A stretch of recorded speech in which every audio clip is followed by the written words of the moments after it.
Right, Honorable, so I believe you've been following the case of the removal of the Chief Justice. Yeah. How do you feel about this petition to remove the Chief Justice from office? The law is working. No, explain further. The law is working as in? I mean, as we speak now, I haven't seen anything unconstitutional. I'm not a lawyer, a legal person. But if the constitution says, okay, all it takes is 1 or 2 persons to petition the president, and if the president also gets the petition, he must forward it to the Council of State, of course, because somebody's job or somebody is going to be affected, the person must be given a fair hearing per the rules of natural justice. So they've given the Chief Justice a copy of the petition, and then from my last check, she has also submitted a response to the petitioner's grievances. So the Council of State is supposed to look at it. If they look at it and there's a prima facie case, then the law should continue. They look at it, they go through every step, and if she has to go, why not? On the other hand, if she doesn't have to go also, so be it. Then she continues with her job. Let's get into the issue of violence in our schools. And I'm bringing this issue to your doorstep because I know you started free SHS even before it became a nationwide policy. Now we have the youth getting into very violent situations, and the most recent being the SDA student that actually pulled a gun on a colleague and then ended up allegedly blinding one of them because of he shot at her. So what are the teachers doing wrong? What's wrong in the system? What could be arising? What could be causing this rising violence in our schools? Well, it all starts from the home. The moral fiber of the society seems to be breaking down the home. But people should always bear in mind that no success can compensate for failure in the home. No success can compensate for failure in the home. Many of us get up, we don't have time for our babies, to the extent that now even 2-3 months old kids are being sent to, is it creche or wherever we have to, because of the circumstances of the day. If at the end of the day, your own child is being raised by a house help, what is that person teaching that child? So as parents, yes, we must hustle, we must work, we must do everything to put bread on the table. But that should not be at the expense of raising our kids. It's a matter of drawing the lines carefully to see the mix.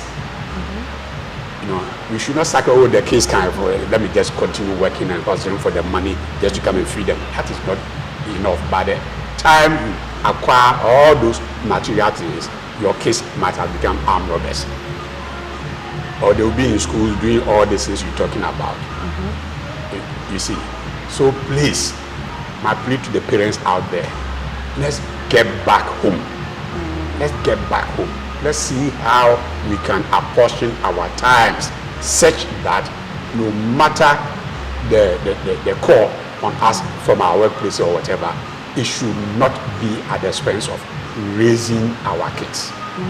Now, you know, as a Christian, I know it is said that the fear of the Lord is the beginning of wisdom. How many of us still believe in this principle? Are we putting the fear of the Lord in our kids? But Ghana has a very large population of Christians, and I mean the all nights that are going around, and with the Easter, the hullabaloo about all those things and Christmases, we see all these things, and still our children are going wayward. Yeah, it's good to call yourself a Christian, but are we really doing what the Christ that we follow asks us to do, requires of us? If not, and we just call ourselves Christian, that is not enough. We should be able to put that fear of the Lord in our kids, and when they grow, they will not depart from it. Even if some will depart, at least once in a while you will have one, disobedient child. But many of them, if we are able to instill that fear of the Lord, that discipline, right from the word go into these kids, they will grow up and all of us as parents will be happy for the kind of kids we have been able to raise. But to the extent that we are allowing the trappings of the world to let us just concentrate on chasing the money, everything, at the expense of our kids, then I fear for the next generation. So what happens the generation that are being raised by house helps? What can, just imagine generations that are being raised by house help. What kind of, discipline or values are these house help inculcating into our kids? That's why I believe it's very, very, very important for us as parents to do all we can to have some time with our kids. NAS Secretary Musa Tanko raised this concern that teachers are also failing in imparting the right values into the students. And it happens that there's some laxity within the teaching space, the educational space, because he was talking about they having cognitive aspects of education, having the psychomotor and the affective. And according to him, the affective has to do with the appreciation of values, okay? And it appears that that part is cut off. And nobody can really tell at what point this laxity happened. Was it when they said no corporal punishment again in school? At what point did the school lose that essence of discipline? Yeah, I personally, just like I said before, it all started when parents started raising their kids themselves. That's where it started. Yes, the teacher himself has been raised, before he became teacher, if you were raised by a house help. Okay. How well mannered and matured, in quote, is he himself to train your child? Excuse me, when a blind man leads a blind man, what happens? Many of these teachers are there. That is why personally I support this ban on this corporal punishments and what have you. Look, for that teacher to put his or her frustration on my child, no. No. That's not the way to go. You see, if the teacher himself is well matured, not in terms of age, the numbers age, if he's well matured, he or she himself will know that the way to go to discipline a child is not through corporal punishment. Is that how you discipline your kids at home? If that's how you raise your own kids, that you think you must be hard on them, you should take a cane on them, you should be this or that on them before they toe the line, then when you become teacher eventually, that is how you also start behaving. If you growing up, more often than not, if growing up, if you saw, for example, your father beating your mom, the probability that you also become a wife beater is very high. You think that's normal. We all like fufu because that was the food. Growing up, it was the main food in my mom's kitchen. So I grew up enjoying fufu. So if I grew up also seeing that love at home between my parents, I will also naturally become a loving father. Yes. But if, imagine I saw my father maybe caning us every now and then perhaps I grew up thinking that is the way to go. But that's not the way to go. You see, the bottom line, let's go back home. Let's get the basics, the fundamental of raising kids in the Lord.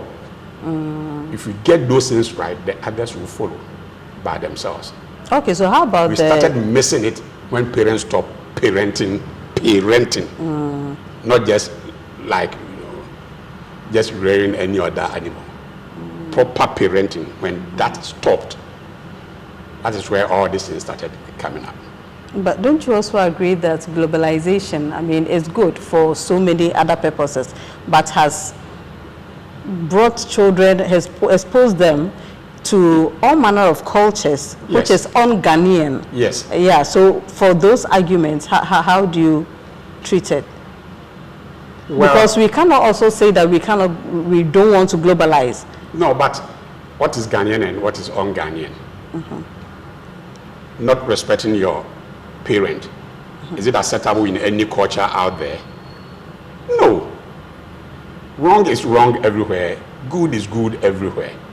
So the issue of being Ghanaian or not being Ghanaian doesn't come in. And again, if, for example, as I said, you are parenting your child, you should be able to let the child knows that, yes, go to the YouTube, go to wherever, but this is not good because of blah, blah, blah, blah. This is good because of blah, blah, blah, blah. Once the child knows why this is good, why this is not good, whether the parent is even there growing up, whether you are there or you are not there are the sites he will not visit. But if you don't let that child know that, yes, you are at home, you have the internet, you have everything, but these sites are not good for you to visit, then in your absence, he will not go there. That's where I still go back to this proper parenting.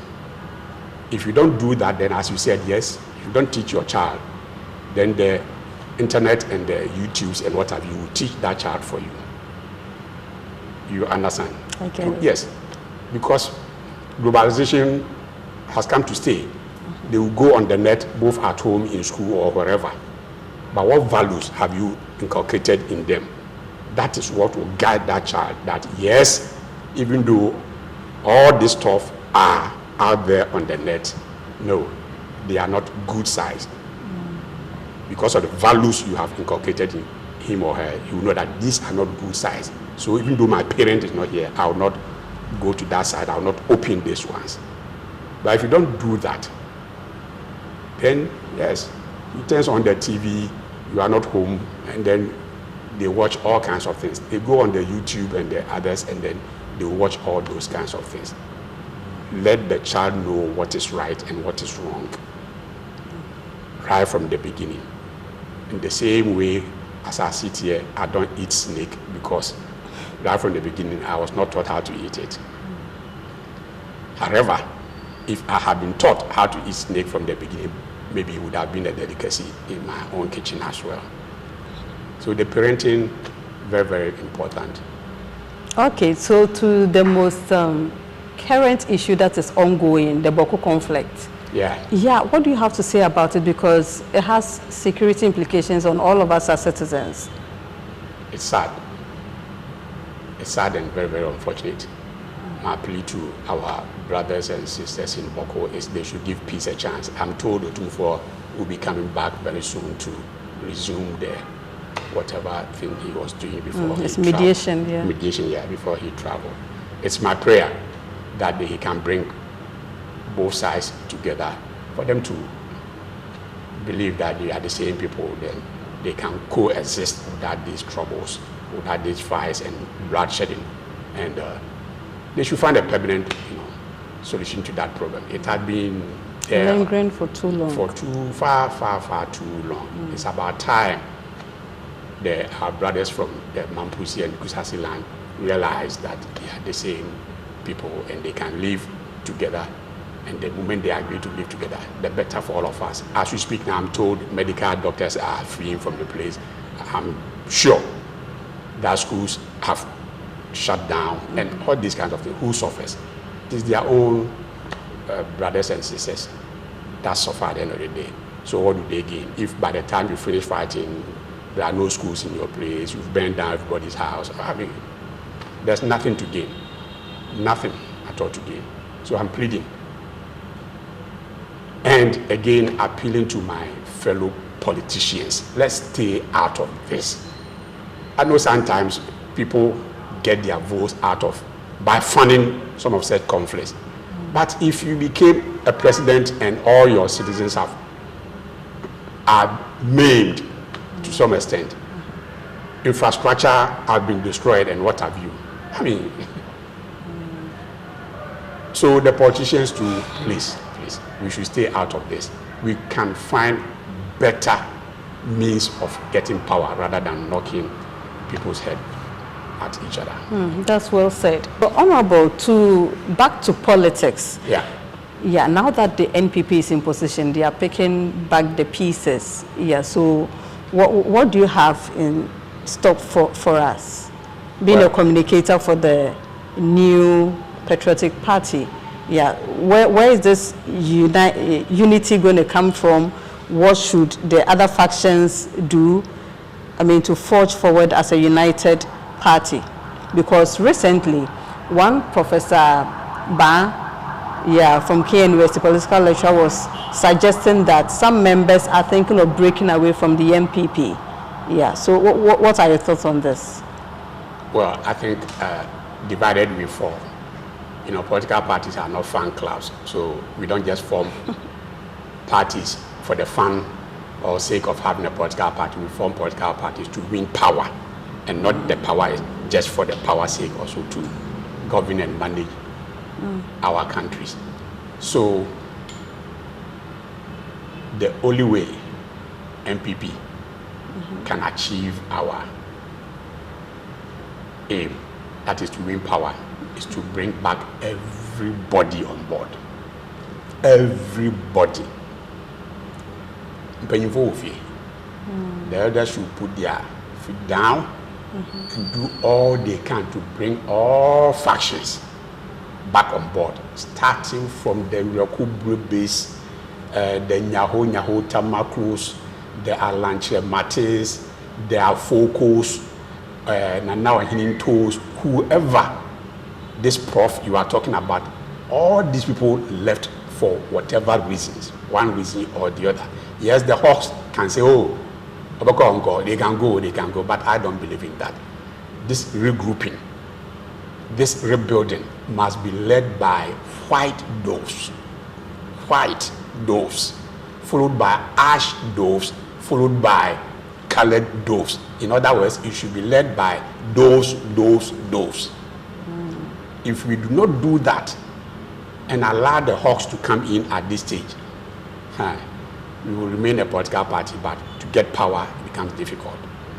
So my plea to our people out there, yes, all of us, a lot of us have issues that, you know, can easily justify why we should stay away from this party, why we should break away from this party, why we shouldn't have anything to do with this party. But hey, for the sake of Ghana, because I've told you that it is only NPP that can develop this country. Even NDC accepts that when you meet them in private. You know, so let's do all we can. Give everybody a hearing, and where we have to kneel down, let's kneel down. Where we have to beg people, let's beg people, and bring everybody back on board. And together, I believe we can win power. So you are very optimistic that in 2028, NPP is bouncing back to power? Oh, yes. Right. Yes, as long as Ghanaians want proper development. In the face of all the divisions, all the difficulties, all the apathy and anger, look at the growth rate we were able to achieve. 5.7. President Mahama and his NDC can never do that. The 5.7 GDP growth was even, IMF and the World Banks were even surprised we were able to achieve that. In the midst of all the difficulties, we still managed to do that. But yes, there are several reasons why people will not want to have anything to do with the party again. We've wronged a lot of people. We've stepped on a lot of toes. We've done a lot of horrible things against some people out there. We have to go out there, beg all these people, and show a new face of NPP. And with God on our side, we will win back power. Right. Thank you so much, Honorable. This has been today's edition of the Lowdown on GhanaWeb TV. And we've been talking about the conflict in Boko, Galamsey menace, and politics in general. But the takeaway for me has been the fact that Honorable advised Boko to give peace a chance. I don't know what you took away from this discussion, but until we meet again, it's bye for now.